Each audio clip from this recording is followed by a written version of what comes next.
Hi, I'm Eric Sundquist. I'm with the First Unitarian Society of Madison, and I'm glad to be part of the solar tour today. And with me are Mark Schultz and Nancy Vetter-Schultz, who will speak in just a minute, but we wanted to give you a few words about our project, which we installed late last year, and then how that has spurred us to some additional work around conservation and working out beyond our congregation. If you are a fan of architecture, you may recognize what's behind me here. This is our meeting house at First Unitarian Society. It was designed by Frank Lloyd Wright, and who was a member here back in the middle of the 20th century. The fact that we have this historic meeting house is a blessing in the beauty of it, and also a challenge in terms of energy use and what we can and can't do on the site. So over many years we have sought to improve our environmental performance from what they did in the middle of the 20th century. They didn't really care about it, to be frank. No pun intended with Frank. So we've had various additions over the years that have gotten better and better, including where we meet now in our sanctuary, in our auditorium, which is a LEED certified addition, which is around the corner from here, which you can't see. There's more about all of our site here at this website, which will also have other information that we're going to refer to. So if you go to fusmadison.org/solar, you'll be able to see a lot more about our project. But suffice it to say that over the years we had desired to do more and more with better on energy, and one of the things we wanted to do was renewable, and there were a lot of challenges on our site. It's one reason we're not showing the array, because it's more or less hidden. You can't really see it, although if you go to this website you will be able to see it there. We were finally able to get together the financing and the design last year in 2019 and install a system that is about 83 kilowatts and will generate about 90 megawatts a year. That's around a quarter of the electricity that we use in our campus. So we're really excited about that. With that, I am going to turn it over to Nancy, who can talk about what we're doing now after that in order to spread the solar word beyond our own congregation. That's exactly right, Eric. We started Array It Forward, and Mark and I are the people who have been doing this for the last year. And our overarching desire is to help other nonprofits put solar panels on their property. We have these beautiful arrays of solar panels, and that gives the name Array It Forward to what we're doing. After doing this work for a couple of months, we realized there were several different aspects of what we wanted to do.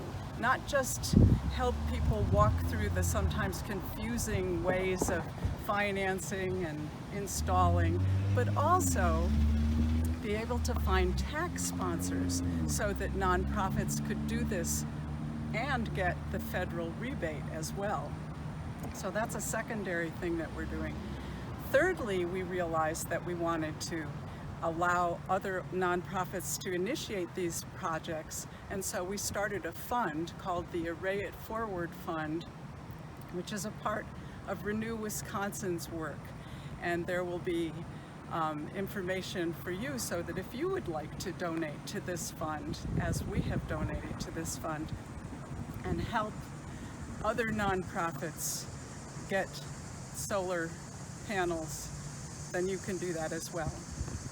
I forgot to say that the Array It Forward organization, Array It Forward project really, wants to prioritize organizations of Black and Indigenous people of color, as well as organizations that have fewer financial resources. So that's an important part of our work as well. And then finally, fairly recently, we realized that another thing that Mark especially could do is to help organizations cut down on their energy usage and therefore cut down on the carbon emissions that they're putting into the air. So Mark's going to talk about that a little. Yeah, so actually for some time now, we've been looking at the different parts of our 40,000 square foot facility, some older and some newer. And we have found many places where we can save energy by making even small changes to the HVAC system. We engaged an energy consultant to help us identify the low-hanging fruit, really, in terms of energy-saving changes. That was not that expensive, actually, to engage somebody to help us.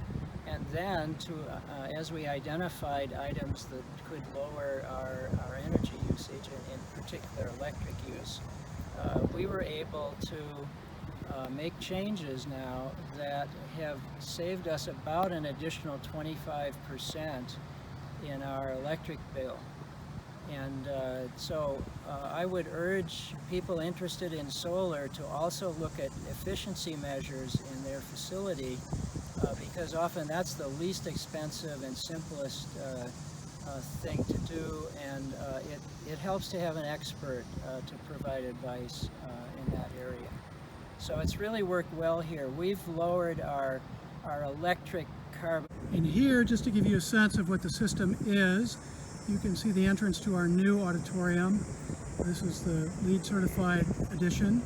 You can see just a few of the solar panels. Most of them are back behind what we're looking at here. You can see our green roof. Again, that's all part of the most recent edition. And as we go around, some earlier editions. And then as we come around, we start to see the original building and the back of what we were looking at before. This is the original Frank Lloyd Wright part. So again, just to give you a little sense of where everything is here at FUS, and thanks for listening.